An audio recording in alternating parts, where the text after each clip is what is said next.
Hello everyone, this is Jake from Fife Paranormal, And this is Chris. and here is episode 2 of the Fife Files podcast series. Today we're going to talk about what makes a haunting.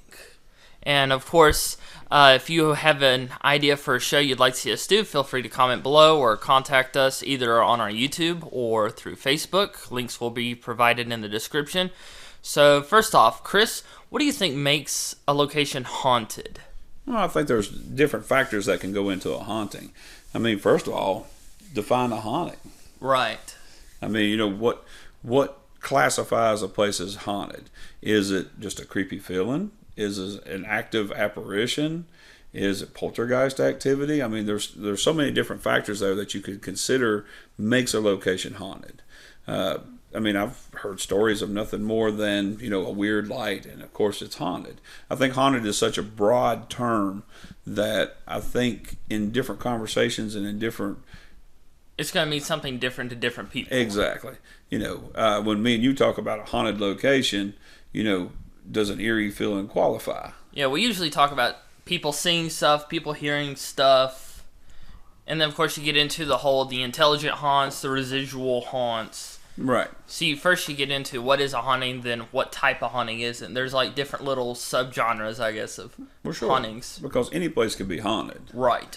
But why do spirits choose specific locations? Do they choose a specific location, or is it a site of a traumatic event? I mean, like I said, once again, there's so many factors there that goes into that description and that label. Yeah. With a lot of locations... I'm not stonewalling your question. It's just how do you answer that? I mean, there was a case I was involved in. It was literally a brand new trailer that was quote unquote haunted. There was no previous story to it, no deaths there. Even the land, from what I could tell from what research I did, was pretty clear history, but it was definitely haunted. So why was it haunted? Well, that's why did the spirit show up there? Yeah. So, there's a whole lot to this that we still don't understand. You can take the obvious ones, like, the headless ghost of Sir Whoever that haunts the battlements of the old English castle. Or the previous owners checking up on the place. Right, or something, a traumatic event, like, somebody was killed or somebody was lost or, there's just, there's different things that can cause it. And then sometimes I think certain places I think haunted is the wrong term. I know like the generic term would be charged. And I think that those areas maybe attract spirits. Yeah. So in the spirit world, do you think there's kind of like, there's main stations or hubs? It's like, okay, when you go to the other side, this is where you start. And I guess they give you like a bunny slope? like a spirit tutorial of how to be a ghost. Well, I don't know. And then after that, you're able to explore. Or can you only go to places that you're familiar with and you have a connection with when you were living? That's a good question. I don't, who can answer that question? Yeah. I know we've asked that question of, quote unquote spirits before, and we've never really gotten an answer. Maybe it's a rule they can't talk about that kind of stuff. I was involved in one haunted, it was a private residence, it was a house.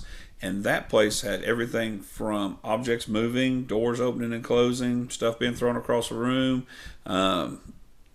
basically like a prankster type ghost, all the way up to and including monks chanting in the corner of a living room. And I never figured out what in the world monks would be doing in a southern West Virginia location chanting, but they were there. It was heard multiple times by multiple people. Did you ever hear it? Oh yeah, a couple times. It was a little bit of a spooky place. So I don't know. In my mind, I always figured that there are central hubs. Think of them as almost... Are you talking about hubs like as in portals, following ley lines, that type of deal? Well, maybe a hub isn't a right word. I'm thinking more of like stations. Like, think of a train station where you get on, you can go to different places, but there's that big central meetup place. Maybe there's different stations set up, and then from there you're able to go to this place, or this place. Paranormal Amtrak? Paranormal Amtrak. Okay, I'm not going to shoot your theory down. I'm not. I pause because it's like, okay, I think I know what he's aiming here for. I kind of believe in ley lines, and then I'm wondering if those areas aren't more attractive to quote unquote spirits because they have more power to them. It's easier to exist, easier to manifest. However you want to look at it. And like I said, and if you notice, I haven't always said ghost. Right. Because I do think there's a difference between spirits and ghosts. Can a ghost be a spirit and vice versa? Possibly, and all that. But when I think of ghost, I think of the traditional, the old man died in the house and he loved that house so much that he stayed in the afterlife. Right. To me, that's a ghost. A spirit is like a free form or free roam or tied down entity that never possessed physical human life. But it's a part of, I guess, the world. Well, sure. I think it's part of the world. How that puzzle piece fits in there, I'm still not for sure. You're asking me a question to an answer. I haven't even formed the question totally in my mind to even be able to form the answer. Because every time that over the years, it seems like when I get a piece of the information, my question has to change with the answer that I got. Yeah. But that's one of the things that always keeps me interested too. Right. It's when dealing with how the afterlife works, there's those moments, like you said, where you think you have the answer, and then something will pop up and just kind of contradict it. Well, sure. Something that literally just popped in my mind. Do you think the geological layout of the world is the same in the spirit world? Like the world looks exactly the same. Are you talking about the parallel dimension theory? Sure. Sure, why not? But I mean, like where we have an ocean, is it for them? Is it land? That would be inverted. That'd be reversed. And I don't think right. so. I think probably different dimensions might appear different or might have different aspects to them. But as far as like how I would envision a parallel dimension, I think it's pretty much a copy of this one. Now, when you're talking about parallel dimensions, not a split dimension. Yeah. But a parallel dimension that, like the spirit world, in my mind, the spirit world exists all around us. Yeah. It's just one dimension or one parallel removed from the reality that we call ours. So I envision that as probably the same, maybe a little bit different lighting. I don't know. You think it's black and white? Well, no, I don't think it's black and white, but maybe everything's a little bit more sepia. I don't know. Maybe it smells a little different. But basically, I believe that it's the same visually and aesthetically as ours. There just might be minor differences. And I wonder if over in their dimension or their reality, I wonder if they kind of think of us as spirits. Like they have the moments where they see us, a quick glimpse, and they think the same thing that we think about them. Well, it's very possible. And then, you go all through history. Look at all the lore, that's built up of, people existing just beyond the veil. Yeah. Look at, the old Irish and Celtic myths where, the elves and the fairy folk and all that, they live just beyond the mist, Right. It's just, there's this thin line. You can even read the Bible and it talks about, the powers of the air, angels and demons being all around us. Yeah. So, I do believe that there is a slightly different parallel, and whether that's on a metaphysical or a frequency difference from ours, that I haven't totally decided yet. But I do believe in, that there is a parallel split. I do think there is a slight difference that, of course, would make their world different than ours, of course. Another question, residual haunts. First off, can you explain fully what you think a residual haunt is? And also, is a residual haunt, can it be classified as a haunting or just a replay of former events? Well, I think it is a replay. Whether it's imprinted on.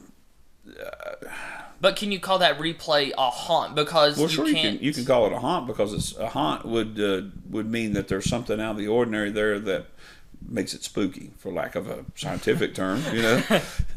That's going to be my term for this interview, spooky. But no, seriously, I mean that is nothing more than if it's a replay, if it's a residual haunt, that means it has no intelligent communication or interaction with the world around it. Right. It's just like a piece of film or a piece of tape that just plays over in history when conditions and times are just right. Yeah. So I would consider that haunting, but I wouldn't consider, I mean, it is what it is. It's a residual haunting. It's just another subcategory of the haunting experience. Yeah, because it's, with a haunt, you would think that, I don't know, sometimes you think with a haunting, can I interact to find out more about it? And so I guess it goes back to the whole, what would you classify a haunting? And for me, I guess it's intelligence versus a replay. Well, you can't just throw the blanket term out there to get the point across. Yeah. But then once you drill down into the conversation and start breaking apart what you're really talking about, that's when the subset categories of an intelligent haunting versus a residual Yeah. haunting. Right. So I wonder if, I don't know, if you experience a residual haunt and you write down all the conditions that you experience that haunting in, I wonder if you recreated those conditions perfectly, if the residual activity, the replay would happen, or if maybe there's something, maybe it's a world frequency, a polar thing that we can't replicate that makes a residual haunting happen. Well, that's the fun of it, isn't it? Figuring out what all the different factors are. Yeah. It's like go back to every old ghost story you ever heard. It was a dark and stormy night, which is where a lot of us in, the paranormal interest field, and all that, where we got the introduction of, the EMF, and all that to track that type of energy in the atmosphere. And to investigate at night. Right. Well, It doesn't have to be nighttime. It does not have to be nighttime. Yeah. Okay, number one, nighttime I think it doesn't play a factor. Because number one, it puts the person's mind in a certain state. Right, because you can't see everything clearly like in daytime. So there's that heightened senses. Right. So I think that is a factor.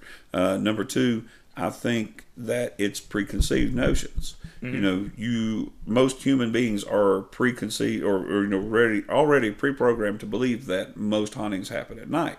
Yeah. Or they're more apt to experience a haunting or a ghost or a spirit at night. So therefore, you're more apt to be able to see a ghost. Your mind's kind of looking for it more at night. It's already looking for it. So going to the senses, do you think that at one point, if we raised, I think the word's raised, if we raised our senses a lot higher than what they currently are, do you think we would see spirits and other, I guess, paranormal entities like all around us all the time as if they're regular people? It's just you have to be at a certain level to see them as if they're regular people, maybe interact with them, instead of where we are now where it's just like quick glimpses, quick experiences. Well, a lot of people see ghosts out of the corner of their eye. You ever wondered why that was? Right, it's like it's a survival thing. Right, it's a survival thing. Evolutionally, okay, now I can't speak. Evolutionally, right, your peripheral vision is better than your full-on vision. Yeah. Your straight-on vision, and that's to keep us alive because most threats come from behind or the side. So and I think that. But plus two, you got to be careful because your brain will interpret a lot of things that are normal, natural, and okay as a threat to make you pay attention, to make sure that you're all right. But you have to realize that. But, you're talking about like raising awareness and all that. What if it's not so much as raising awareness as getting rid of the mental blocks? So you think I don't know. I'm trying to think of how to phrase this question. Think about as children. A lot of children have quote-unquote imaginary friends. Right. What if they're not imaginary friends?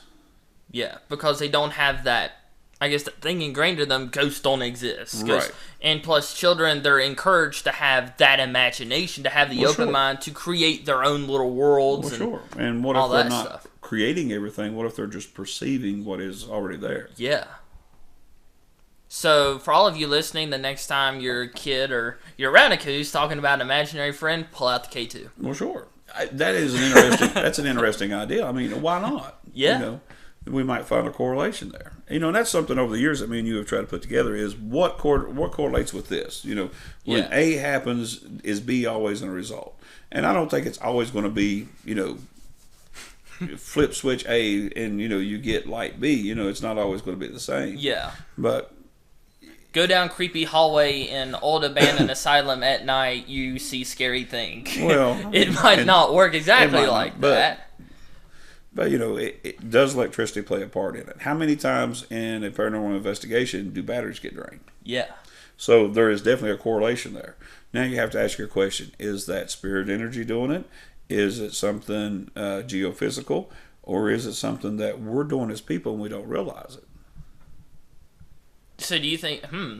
Okay, here's an idea. What if we're draining the energy in order to project it? Right. That's something that's been on my mind. That's a pretty interesting idea. So we set up all these REM pods, EM pumps for the spirits to drain the energy, but we may be draining the energy. It's a thought. I'm not saying that I do believe that there are spirits. Right. 110%. So anybody listening, don't get me wrong. Yeah. Definitely believe that there's spirit activity. But I think all ideas need to be explored. Exactly. And that's, we've always strove, to keep an open mind. We've always, well, let's look at possibilities, and all that. And it's led me down some interesting roads and, in these short few years I've been creeping on the planet. But I have always come back to the thing of how much of it is us. Yeah. How much, it even goes back to how many times have you been in a group and everybody's having fun, high energy and all that, and then that one person shows up and it just like takes all the energy out of the room. Mm-hmm. So there is something to this biomagnetics, whatever you want to attach to it. There is something to it. I just don't know how much of it is psychological and how much of it is actually physical. But then again, you can also argue that anything that is mental can be turned into physical. That's why it's always good to trust the voice recorder, what's recorded on it, recorded on video. It? Well, I don't know. That's a... Yeah, we're getting down an interesting rabbit hole here. Yeah. And I'm sorry, I think I derailed where you were originally going. But this is something that's always been on my mind. Right, this is a good train wreck. And I think that, as investigators and as human beings, how much of our own thoughts and reactions control our own interaction with the reality, and how much of that reality do we create just by our perceptions and our subconscious notions? Yeah. And I think that we would be remiss if we didn't take that as a factor in the paranormal field. So here's an idea. You go to an active location. You, of course, set up private investigation, all that stuff. You have equipment on you, but you don't directly interact with the spirits and just see if, when you're not looking for them, if something will happen. Because on an investigation, you're asking questions, and also your mind is thinking, I hope something happens. Even if you're not saying it really yourself, it's, I hope something happens. I just asked the question, wouldn't it be cool if... But what if, like, me and you go to, say... And how many times have we tried that, and one piece or the other piece of the gear that we were going to use to do that breaks, or something doesn't work or whatever. Right. We have actually tried that 3 times now. Yeah. And every time it's either the intercom doesn't work, the batteries die, or something gets misplaced. We tried it at the Exchange Hotel, and the batteries died before I reached to the top floor. But think about it. You hear a lot of groups, lead slide groups we talk to, they say, we were just talking, we were on break or something like that, and we saw a person there, or we heard a voice. Well, and how many times have we, either turned the cameras off or not had a lot of equipment with us? Do you think spirits just maybe camera shy? I think part of it is that they know the cameras. They know what cameras are. You know, I mean, just because you're on the other side doesn't mean you lose your intelligence. Right. So, and I think that, they might even have different perceptions, being able to perceive things differently than we can on this one. Who knows? Maybe our light bothers them. Yeah. And that's an interesting thing, too, because it seems like in a lot of paranormal activity, whether it's ghosts, aliens, Bigfoot, whatever you want to throw out there, the introduction of equipment makes it stay away, or, lessens it, or... Maybe it's the unfamiliarity. Possibly, or maybe it's just the simple fact that, the general rule is, keep the information down to a minimum. I don't know. That's pure conjecture. I don't know. I mean, there's so many theories out there. But right. Go to a haunted location, set equipment up, and just start talking about, say, movies or something like that. I wonder if you would get more activity, like if you did that for 30 minutes versus a 30-minute session where you're actively engaging in whatever spirits may be there, you're actively seeking them out. What would get more evidence? But then here's the thing about that. You can't really use that at multiple locations and say, okay, this is the right way to do it, because every location is different. Right. And when it comes to these theories, especially when dealing with skeptics and all stuff, they're like, well, how do you do this? How do you get that? It's different at every location. What may work at one location might not work somewhere else. And it could be different from day to day at the same location. Yeah. I mean, you may go to one location, and in an hour, you get 20 EVPs. The next day, you'll get Jack Diddley Squad. That's what a lot of things in life. I mean, we used to have, remember when we lived in southern West Virginia, we had this place we'd go fishing. Yeah. And, 9 times out of 10, we would go there and we'd catch fish all day long. But every now and again, we would go and not get the first bite. You don't know. Which is infuriating. It is infuriating. But, I mean, that's part of it. That's what you sign up for when, Yeah. when you turn out the lights and turn on the equipment, that's what you sign up for. But one of the interesting things I would like to do is the next time we're at a really Charged location, for lack of another term, is for us to take an hour out of it and no equipment. And we call that the personal experience hour or whatever you want to call it. The personal hour. And see what happens. I think it'd be interesting also. Now, this isn't as safe as the other methods, but splitting up and going different. I've seen it work. It's just with the paranormal, like with anything, there's a lot that could go wrong. Well, sure. You have to really trust each other, which at this point, I trust you. Yeah, I'm getting there with you. But anyway.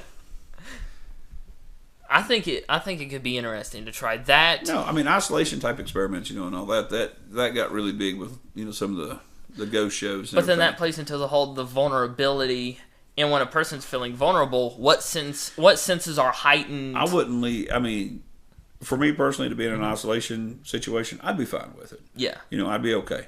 Certain people, and we're not going to mention any names, but certain people we know, there'd be no way in the world. Think about it. You hear one thing, especially no flashlight, pitch darkness. The only light is the little orange or red light on your voice recorder. And then that goes into how much of it is the darkness and how much of it is the sensory deprivation, where you're paying more attention with your ears and with your, your what's the word I'm looking for? For not using the term psychic, senses, but your six senses. Yeah. I mean, how much of that plays into it, and plus too, how much of it is we are preconditioned to be scared to death to be in the dark. I mean, I guess, and that's another thing we've set out to prove. How many EVP sessions have we done with all the lights on? Right. Well, look at the cabin on 360. We did, what would you say, like half that investigation with the lights on. Yeah. And we still had activity. And we still had activity. Maybe the spirits could see us better. Well, but I mean, it doesn't always have to be dark. I think darkness helps, with the general investigation and and all that. I think it does, because like I said, a lot of it is just getting in the proper mindset. And that's why it's good to. I know what I like to do to kind of get the right mindset and to get my senses tuned, I guess, to the investigation, to the location. Hey, that rhymed. Is I like to walk around, whether it's a guided tour or something like that, or just walking around, setting up equipment, getting a feel for everything. Right. And I know everyone, they have like their own little thing they do that kind of gets them in the investigator mode, I guess is what I'll call it. Sure, you got to switch that gear mentally, and all that.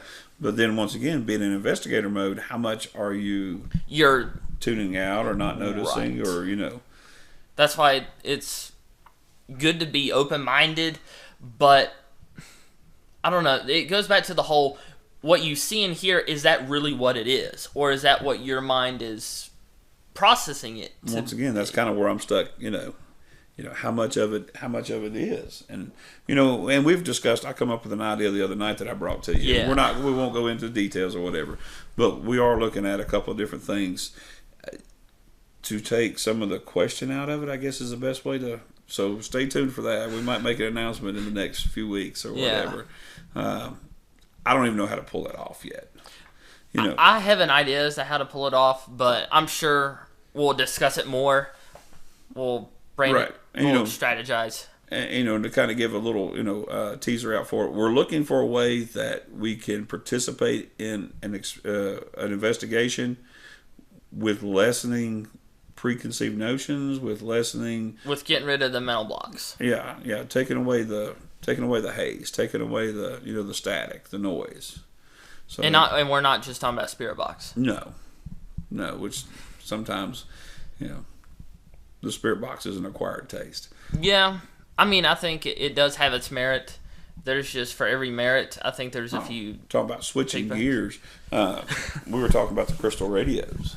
Well, look the at old people radios, like, and I was, what's the name of that store? It's some ghost hunter store. I can't remember where it is. But they had a piece of equipment that was originally theorized by Constance Raudive, who was messing with frequencies instead of white noise.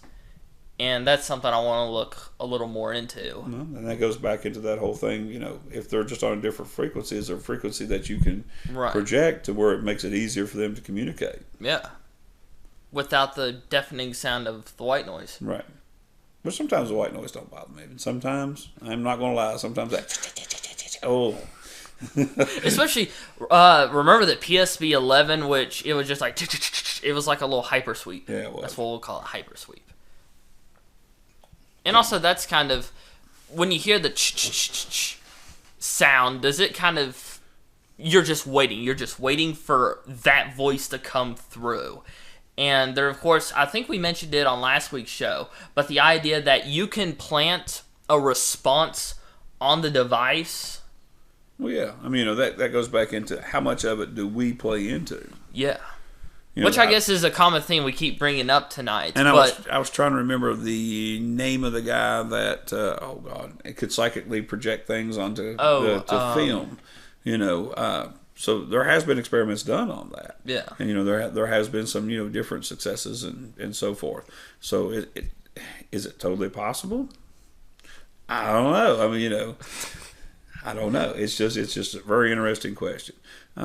I think sometimes as humans we sell ourselves really short and about how much we have influence over ourselves and in our world and the world around us. Yes, yeah. I really do. It's kind of like I worked with a guy, and the only way he would take a day off is if he was sick, and just got to noticing that after he worked X amount of days in a row, he'd get sick, and he was actually physically ill. I mean, it wasn't he wasn't playing. He would actually be physically ill. Now, and I got to thinking, is he making himself sick subconsciously so he'll have to take a day off? So once again, how much does your thoughts play into what you create for your reality? That's a pretty interesting idea that you can almost schedule something for. Think of it. It was like that researcher we were listening to the other night. We were listening to a podcast, and we won't mention it because we don't have permission. But we were listening to this podcast, and they were talking about interview questions and how it seemed like it was just such an innocent question. Remember, he was talking about the headache question, and one of the questions that they asked of their subjects was, "Did you experience a major migraine headache?" And the guy that we were listening to said that's a horrible question because you're implanting that in the person's mind that if you have this experience A, you're supposed to have a migraine. And then after he told that researcher that, the researcher noticed how many people had the headache after they asked the question. So just asking that question related to a paranormal experience, how many headaches did that induce into people? It's an interesting idea. Yeah. I think when it comes going back to the whole what is a haunting and all that stuff, do you think that, well, first off, if someone is experiencing a haunting, what do you think they should do first? I think the first thing you have to do is take a deep breath. And I know that sounds cliches, but it's the truth. Because a lot of people, they'll either get fascinated and they'll feed into it in one way or another, or they'll freak out. And cause other issues that way. And typically when people freak out, they get hurt. Right. And and I've been around hauntings that were actually fun. Well, like prankster spirits. Well, sure. We lived in a house with a prankster spirit, and all that. He never bothered nobody, but he would play, his biggest thing was you'd be sitting on the couch watching TV and you'd set down a glass of water, a glass of pop, whatever, and then when you go to pick it back up, it would be gone. I mean, how many times did that happen? I mean, it constantly happened. And, and that was his favorite trick. But other than that, he never bothered nothing, and I actually felt safer with him in the house. Yeah. I know that sounds weird, but, I felt safer knowing my house is haunted. Well, I mean, I don't know. For some reason, having him there made me feel safer. And I know that, like I said, that sounds contradictory, but he never, like I said, he would let us know every now and again he was there, and there was just a couple of things that drove him up the wall. Like, he didn't like anything stacked in the floor near where the thermostat was. He hated that. He would knock stuff over every time. And, then that tied on later on. Another member of the family got to speak to the granddaughter of the guy that owned the house. And, years later we learned that when he was, the last year of his life or whatever, he was suffering from an illness and he was constantly cold. But he also got a little bit of dementia, and he would turn the thermostat wide open. He'd turn it up to 90, 100 degrees. And so they would stack stuff in front of it where he was weak. He couldn't really move it, but they would block that thermostat off from him being able to get to it because he kept turning it all the way open. So, later on, after he transitioned to the spirit world, that was still a big pet peeve of his was, stuff in front of thermostat. I remember I was talking to him one night, and I said, I told him, I'm not going to mention the name, but I said, Mr., so-and-so, you stop hiding my car keys, and I'll stop stacking stuff in front of this thermostat. And then after I stopped stacking stuff in front of the thermostat, I could lay my car keys down anywhere and he wouldn't touch them. But before that, if I laid my car keys down on the counter just for a minute, he would snatch them. They'd be gone. And then usually the way it would turn out is you'd wait about an hour or two, and they'd either be in the bathtub upstairs or they would be in the freezer. That was usually where things would reappear. At least he was consistent. He was consistent. Well, he would take them and he would hide them, but I think he wanted you to know where to go look. Yeah. And like I said, he wasn't a butthole about it. He was just, he would do little things like that to let you know he was there. Yeah. So he never really bothered anything. And there has been other ghosts, that I've been around in houses where people are like, I don't want my ghost to go anywhere. It added a little bit of life to the house in a weird way. I was going to say, for lack of another term, sure. I mean, a little bit of flavor to it, and all that. So, it broke with the monotony of everyday life. Right, and a lot of people like being around hauntings and all that because it does add spice to their lives. A lot of people, it's the 9 to 5 grocery shopping, do the laundry on the weekend grind. So, being able to touch this spirit world just a little bit, I mean, that interjects so much more of life or zest or whatever label you want to put into it, into their lives. So do you think when someone's experiencing a haunting for the first time or in the early stages of it, do you think it's a good idea to try and communicate with it right off the bat, or should you call in people, or should you communicate with them or not? Well, right off, very first statement about that is each haunting is different. Right. Each situation is different with a haunting. And there's so many factors there that can be involved. Because I believe that there's good spirits and I believe that there's bad spirits. It just depends on what the activity you're experiencing is. And I've heard it go both ways. Lived in that house with that one ghost and he was pretty cool.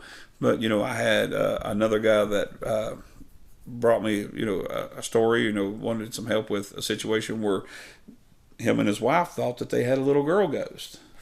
It wasn't a little girl ghost, so you just never know. Yeah. And at the very start of it, now he felt off about it from the beginning. The wife didn't. She really got attached to this ghost. So it's kind of like the really Sally fast. House type thing. Yeah. And plus too, look, even go back and look at the Bell Witch case. Yeah. The people, when the witch first come in, she didn't like none of them. Yeah. But she got attached to the mother.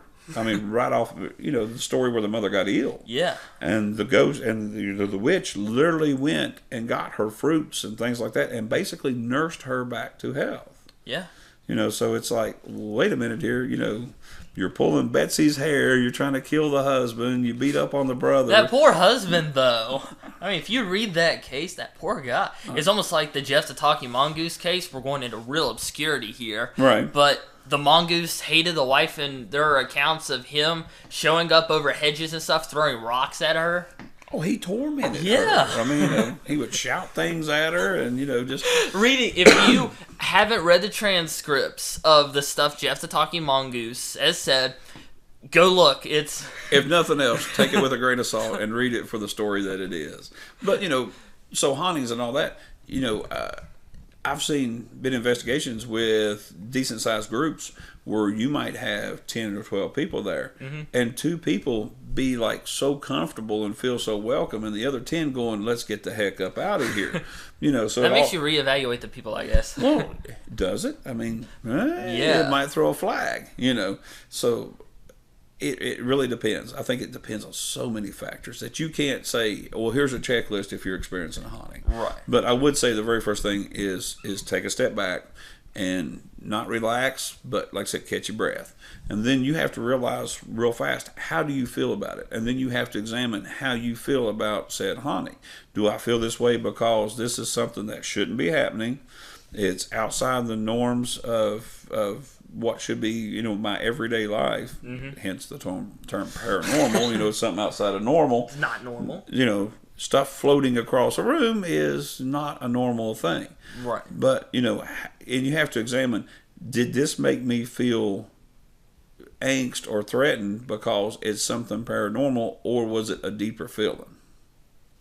And I think that spirits can masquerade, and I think some of them are pretty honest with the way they, I mean, they don't give out spirit business cards like, "Hey, my name is Jeff. Right, I'll be your satanic demon from the underworld today." No. But at the same time, I wish it did work like that, so that you could kind of get the whole mystery of it out of the way. And just focus document. And then if Jeff's a total jerk, you could call customer support. Whatever. Spirit customer support. Hey, you're the man that brought up. Wait, time out. You're the one that brought up the Spirit Amtrak. So if you can have Spirit Amtrak, ghost trains. That would explain ghost trains. There you go. Okay. How would you investigate a haunted railroad? I have to ask this question. It's like buzzing in my mind. You stand to one side. Anyway. Don't stand on the tracks. Don't stand on the tracks. Other than that, it should be pretty straightforward. But no, I mean, how to handle a haunting. Like I said, you have to realize what your motivation for your feelings are. Yeah. Are you just reacting to the simple fact that you just saw a disembodied figure walk through a hallway, or are you feeling it on a deeper level? I helped out with one case, and the husband felt one way about it and the wife felt the other way about it, and I'll just sum it up by saying the wife was wrong. I mean, it was bad. As soon as I pulled up into the driveway, a friend of mine had come and got me and took me to the place, and as soon as we pulled into the driveway, I'm like, oh, hell's no. I almost didn't. The husband in the situation, had to come out and convince me to come in to try to help him, because it was bad, and I knew it was going to be bad, and it was probably one of the worst hauntings I ever dealt with. Crap. It was bad. I know for me, I guess the checklist that I use when I experience something is, first off, you look for possible explanations. Well, sure. Like, could it be trick of the light? Could it be, I don't know, maybe you watched a horror movie and now every sound is an axe-murdering ghost. Well, that's the reason I went with such an extreme something floating across the room. Yeah. You're hearing creaky floors and a door, partially closed by itself. Check for a draft. Yeah. I know something else that I like to do is, when you experienced whatever it was, what was the very first thing that came to your mind, or what you felt? Did it feel, I guess, intimidating? Did it feel aggressive? Did it feel happy, sad? And then from there, you go from there. I guess if it felt angry, then you go that path. If it felt happy, you go that path. But that's kind of, for me, when dealing with a haunting, that's what I always do. Okay. Yeah, I agree with you to a point, but you were talking about, does it feel happy? Maybe it's just happy because you're there and it can attack you. Well, I mean, and I think you have to dig. Well, I guess you can tell. I think I got a really good point here. I think you have to dig deeper into emotional layers.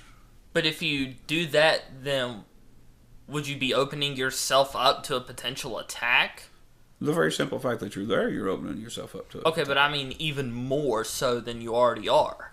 Well, I'm not talking about opening your opening core up. I'm talking about examining the emotion. Oh, okay. Like if somebody's angry, if you're in front of somebody and they're angry, there's a difference between them being angry at you and wanting you to do you physical harm, or them angry because the way the last election turned out. You see what I'm saying? Right. That's two different types. That's anger, but it's two different motivational factors for the emotion of anger. So that's what I'm saying. Something could be happy. You could roll up into a house and just feel this overwhelming surge of happiness. Maybe it's happy because it knows here in a minute it's going to get to really trip you up. Or maybe it's really happy because somebody's there. And I think that's where understanding motivations behind, or like I said, the deeper meanings behind the emotion is more important. And I think as human beings, we have that ability. It's like if somebody's mad and angry, you can pretty well sum up pretty quick if it's directed at you or somebody else. Yeah. So I think you go into a house and you feel this feeling of euphoria. Is that to lull you in? And I think that's where I say, it's. I know I'm using a basic term and for a really, really, really deep concept, but I think you have to get at the deeper emotion of what you're feeling. Well, I think with anything, I know a constant thing that we always tell people, and I guess tell ourselves, is you deal with a spirit like you would a living person. Right. Because for most cases, they're just the spirits of people who were once alive, but now they're not. For sure. But then, of course, you still have the other types of, I guess not spirits, but I guess you would call them entities, beings. Yeah, I'm following you. And there's a whole different, I don't know, there's not one, you can't go on the internet, how to deal with a spirit, how to deal with a doppelganger. No, when you asked me that, it was a loaded question. It was a very loaded question. Right. How? Yeah, and I caught that bull and handed it back to you. Okay. Because you can't, you can't say, but the basis of it is number one, stay calm. Right. Staying calm in any situation will get you through that situation way better than freaking out about it. Yeah. And always look for, natural occurrences, and always, I always tell people when we take them out on investigations or whatever, stay calm, stay centered, stay safe. Yeah. And then that way, you cover those three bases, and you're going to get out of the situation. Yeah. You might have an interesting story to tell and a fresh set of scratches, but you'll get out of the situation. You'll be breathing at the end of the day. You'll be breathing at the end of the day, and sometimes that's the most important. Yeah. Something else I want to bring up real quick.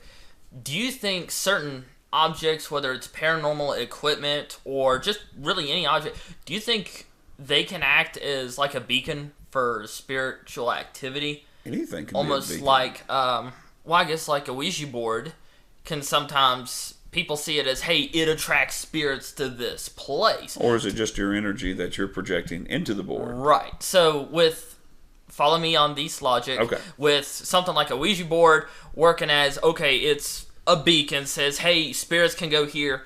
What if you had something like an EVP recorder, a spirit box, or a candle that has spiritual significance to you? Do those objects act like beacons for spirits? And follow-up question, is there a way you can neutralize or possibly, if you want to, heighten that beacon?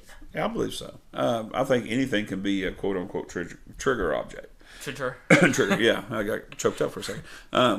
They can be trigger objects. They can be blessed or / cursed objects. Mm-hmm. And I think you can project power or energy into objects. Yeah.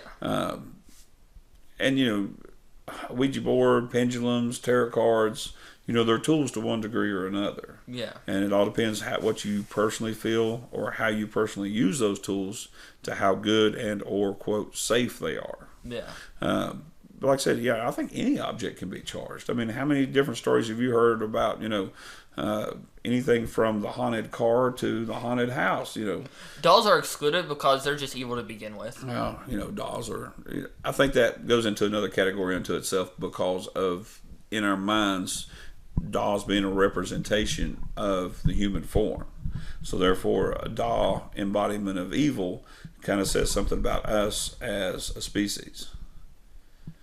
So that's part of what I think the creepiness of the doll is. And then in fact too, a doll usually has like exaggerated features. Yeah. And it's an exaggeration and a caricature of us as human beings. So enough on that. But dolls are creepy. Not as creepy as other things, but dolls are on the list. So yeah, I think anything can be quote unquote charged. From a house, a vehicle, a location, all the way down to a hair clip. I mean, anything can. The haunted hair clip. And you're talking about haunted items, and that's basically what you were getting at. Can an item be haunted? What if you had, the haunted pocket watch, or the tales of the ghosts that come out of the sea when the old mirror washes on shore, and that was so and so's mirror, and she brought it from England. It was one of the few possessions, and a spirit can get attached to an item.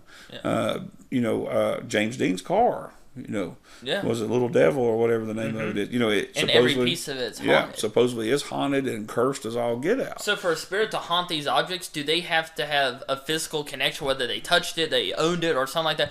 Or can they haunt, or I guess for lack of a better term, possess any object they want? Who knows? Can they, what if the object was blessed? Can they cross that boundary? I don't, once again, these are rules and all that, nobody's gave me the playbook. I don't know.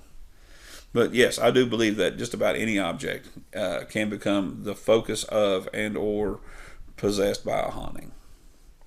There was a town in Ohio, I think it was, where there was was it an asylum or a prison? And when they tore it down, they actually used parts of the stone for foundation of other houses. And every house that they used that foundation stone for ended up being haunted as all get out, Of course, it has... Oh, and then that gets into...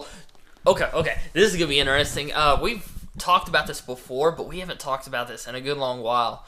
Can buildings be alive? Like you hear, like when the first time we went to St. Albans, and a few other locations, and then you hear other people on the internet and television, they talk, the building feels alive, and then you talk about the bricks from that prison going to other places and being hot. Do the bricks soak up the energy and the history? And if so, in order to soak something up, is it just like, I don't know, do the bricks know they're sucking it up? Do they choose which energy to suck up? So you're asking, can an inanimate object become or a structure omniscient, or actually have a personality? I'm going to say I don't know, but I do know this. I had a car, and that car was one of the most cantankerous cars in the world. But I liked the car, and I really loved the car. It was my first car. There was this one girl that I dated. Every time she got in the car, it would break down. Every single time. Now, here's the question. Was it because the car hated her? Or was it because she hated the car? Was the car breaking down because it didn't want me to have anything to do with her? Or was she able to make the car mess up? I mean, either way, that's going to be a weird answer. Right. Now, like I said, I do believe that items can collect a charge. Like, the general thing I think about when I think of a building being alive, to use that term and all that, how much energy can a structure soak up? And I think that does have different factors that play into that. Number one, of course, time. Right. Traumatic or dramatic events. It doesn't always have to be negative energy. Yeah. There's like some positive residual, why can't I speak English? There is some positive reoccurring hauntings. Yeah. So I think, structure, time, what's a building made out of? I think certain materials are more conducive. Like limestone. Limestone. I've heard some people say granite was another good one. So different type of woods hold different types of energy. And a lot of this is, theory and conjecture. But I think that does play a part in it. So, can an aluminum can become, possessed of a haunting or have a haunting connection to it? I don't know.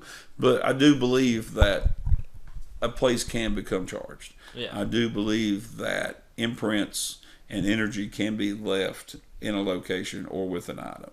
So, in a nutshell, to answer your question, yes and no. I hate to say it like that. But yes, I like I said, I do believe, but possessed of their own personality and to become present, self-aware, maybe self-aware. I'm going to say no on that one. But then again, as soon as I go to answer that, I trail off because it's like, God Almighty, it just. But think about it, that's really creepy because when you're experiencing a voice, whether it be a spirit box, EVP, or anything like that. What if you're not dealing with a living being, whether it be good, bad, evil, ugly, anything, but you're dealing with the building? Like, who's here with us? The building. That's just, I mean, even if that's not the case, that is still a creepy concept. And we're already talking in left field, and you just got us out into the left side of the parking lot with that one. I did not expect you to ask me, do you believe the building? You know, that I didn't. Okay, think of it at the start of the show. Hey, we're going to talk about hauntings, how a haunting starts, and now we're talking about are buildings alive? Right. Which, you know, think of the movie Monster House. That's, when I think of a building alive, I think of a scary-looking building with angry-looking eyes. It can't be happy eyes. It has to be angry eyes. It's got the weird moving mouth that doesn't physically make sense. That's just, I guess, the cartoony version of the creepiness of it. You're dealing with who's here with us? The building. How many of the building? Well, but you can go the other route with it. What if it's not the building per se that's haunted, but a spirit is haunted and powerful enough to control said building? Oh, that's even creepier. Yeah. Literally think a spirit has control over a whole physical thing. Right. I mean, how do they move objects? Do they move objects with the spiritual version of, you know, actually touching them? Or is it more of a manipulation on a cellular level? Well, I mean, that might make more sense, the cellular science thing, for poltergeist cases of, well, the entire fridge lifted and flew across the house. I mean, a normal person, maybe someone like a bodybuilder can do something like that, but I guess a normal, well, not really normal, but an everyday person can't lift up a fridge or do something like that. So maybe you could. Yeah, sure, I could. Okay, that's our next live stream. Chris is gonna pick up a fridge and toss it across the house. Yeah, but I don't know. That does kind of make sense. That I'm just trying to think of how to describe it on a molecular level. Mm-hmm. Nothing is separated. On a molecular level, there is no such thing as empty space. Because everything is filled with protons, neutrons, you know, so forth, so on. Yeah. Everything is made up of atoms. Yeah. Even the air we breathe. So there's actually, on that level, right, there's no empty space between any one or two objects. So at that point, you can say that everything is connected, and then henceforth, can spirits or, okay, here we go, can spirits or people that can move things with their mind, are they just moving it on a subatomic level? Is that the mechanism that allows that to be possible? The simple fact that their brain, their being, knows that there's no separation between themselves and that glass that they want to shove off the table with, you know, not exerting physical force. Yeah. Maybe it is still physical force, but it's on a subatomic molecular level. Huh. Try this experiment. Next time you got your socks off, try to move your pinky toe. Okay. Because for the record, I'm trying it now. Most people have a problem moving just your pinky toe. Right. Because usually the toe next to it starts moving. Right. But why can't you move just your pinky toe? Or why is it when you move some of your fingers, other fingers move with it? Well, that's a little bit different. But moving just your pinky toe, it should be physically possible. Right. So how come mentally we can't do it? Because we haven't made that connection yet, and the muscle memory and all that to do it. So you're saying if we make a mental connection, not necessarily muscle memory, but something like that, we could be moving fridges across the house? I'm not saying we can. I'm just saying that's always been an interesting thought in the back of my mind. Which leads me back to the original statement of how much do we influence the haunting that we are experiencing. See, folks, we're tying this all together. We're going from left field to right field to center field to shortstop, but now we're coming full circle, full diamond to complete the baseball analogy. Yeah. So I always wanted to learn the extent of telekinesis. And if powers of telekinesis or something like telekinesis is in all of us. And I guess it would go into the stories of like superhuman strength, people being able to flip cars when people are trapped under it. For sure, yeah. And what is it? Is that an adrenaline thing? Is that like a chemical reaction in the body that all of a sudden super strength is possible? Right. Or is it possible all the time? It's just in extreme situations we're able to either tap in or ignore the almost, limitations. Almost like a residual haunt. There has to be certain conditions. Or lack of said conditions. How many times have people been defeated just because they thought they were going to fail? That's true. In anything in life. So if you strip away all of those preconceived notions, what is the human animal truly capable of? Great things. I think so. I think a lot of us sell ourselves short, and we don't achieve, and I'm talking about every aspect of our life. I think we don't achieve everything we can achieve because we convinced ourselves we can't. Yeah. Or those around us. What was the big saying, back home, don't get above your raisins? Yeah. Everybody should strive to be above their raisins. Yeah. See what you can accomplish. Go out into the world, ask the questions, go look for go look and see what's over the hill. You never know what experience you're going to have just by striking up a conversation with somebody. We put so many limitations on ourselves and our society and the way we structure things and all that we are literally going around this world with blinders and earmuffs on. We don't hear everything and everyone that's around us. And how much of life do we miss out on because we're too busy or we're already decided we failed? Wow. That was nice. And with that mic drop, I'm signing off for the evening. The rest of it's up to you. No. All right.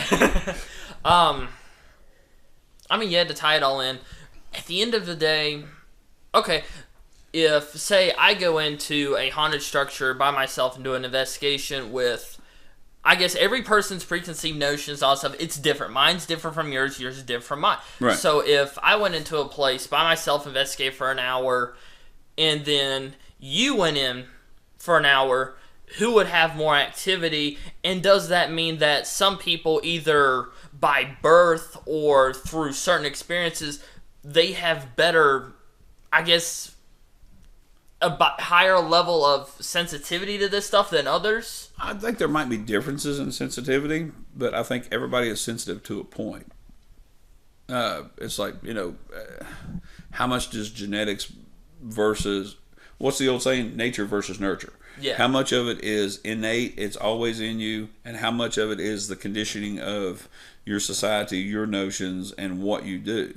Yeah. If you want to be an athlete, you can't sit around and sit on the couch and watch TV and play video games and eat Doritos all day long. As fun as it is. As fun as it is. You could be a heck of a cyber athlete and play video, Hey, there's esports. Yeah, exactly. There's esports. But are you going to go out there and be able to compete with the guys on, the gridiron in the NFL? No.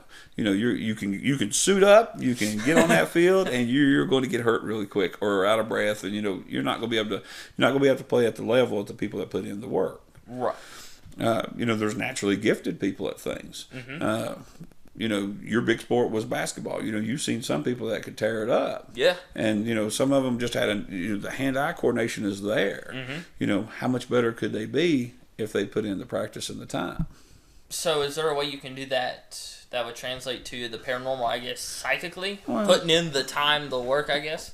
I think part of it is conditioning. Part of it is knowledge. Part of it is experience. But is it something that can be built up? I don't see why not, Now, I guess practice wouldn't be sitting in a room by yourself for certain hours each night getting in tune with the darkness. Well. But, I guess there's some way. Maybe there's like a spirit Michael Jordan 10,000 hours and that you're fully not, was that not book in 10,000 hours to be a pro or 10,000 hours to master anything, Yeah. I don't know what that formula looks like, and I think it's going to be different for each person. For me, it was experience, just getting out there and, being a part of it, and books. I've read so many books, on this subject. And I think that's helped me through the years. And I think just being open-minded and being honest with myself and those around me about what I really think and feel and, experience with this. I think that's another big part of it. So, Chris, we have actually about a minute left. So before we sign off, first off, we want to say thank you to everyone who tuned in to the show this week. We hope you all have enjoyed it. Chris, before we sign off, is there anything you want to add? No, just appreciate everybody that gives it a listen. And like I said, suggest some topics. We've got a few more on the drawing board that we're looking at. we might just do one where we just wing it. We just just start talking. Who knows? I do enjoy that because you never know what's going to come up. Yeah. But leave any suggestions for topics that you'd like covered, and appreciate y'all. All right. So from the Fife Files, episode 2, I'm Jake, And I'm Chris. Have a great night, everyone.